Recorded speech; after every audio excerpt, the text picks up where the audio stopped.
Isinusulong ng ilang kongresista na obligahing kumuha ng prangkisa ang social media platforms bago po mag-operate dito sa Pilipinas. Yun ay para daw pigilan ang pagkalat ng maling impormasyon online.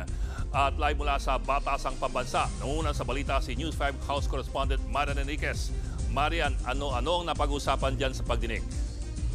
Yes po, pahirapan nga raw ayon dun sa ilang mga government officials itong pagpapa-take down o pagpapabura online nitong mga misinformation na kumakalat sa mga social media platforms. Kaya naman dito nga sa Tri-Committee hearing sa Kamara, muling pinalutang po ng mga kongresista na baka dapat nang i-regulate ng gobyerno itong mga social media platforms at obligahin sila na mag-apply ng prangkisa. Ikinadismaya nga kasi nila PCO Secretary Jay Ruiz at DICT Secretary Henry Aguda ito nga mga social media platforms yung kanila umanong kawalan ng aksyon sa pag-self-regulate. Kaya kung hindi raw nila kayang mag-fact check, baka dapat gobyerno na daw yung mag-regulate. Hindi raw kasi ito gaya nga ng mga traditional media na sakop ng rules and regulations ng kapisanan ng mga broadcaster ng Pilipinas o KDP. Pakinggan natin yung kanilang mga pahayag.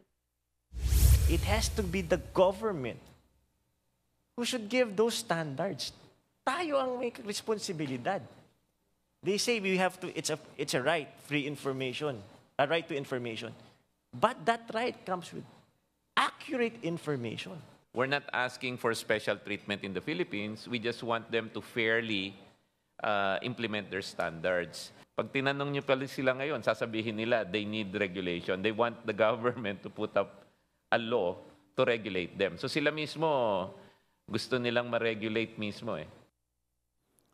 Teka, ibig mo sabihin ng gobyerno may planong maglagay ng sariling fact-checker laban sa fake news? Bok, sorry, pakiulit. Ibig mo sabihin ang gobyerno balak maglagay ng sariling fact-checker laban sa fake news?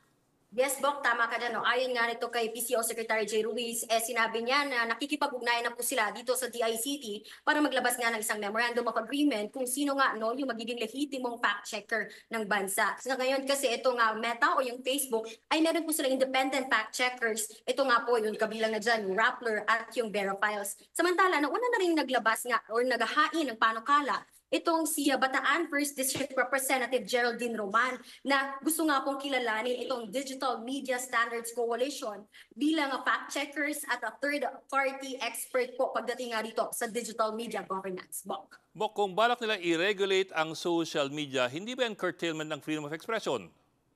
Yes, Bok, yan nga rin mismo, no? Yung tanong ni Akop or ni Antipolo 2nd District Representative Romeo Akop, tinanong niya, no, na kung government nga po yung mismong mag-regulate, baka naman magamit ito para patahimikin itong oposisyon o yung mga kritiko ng pamahalaan. Pero ayon kay PCO Secretary Jay Ruiz, kung opinion po ay walang problema dyan. Hindi po yan fake news, freedom of expression nga. Bok? Okay, ulat ni Marian Enriquez live mula sa Batasang Pambansa.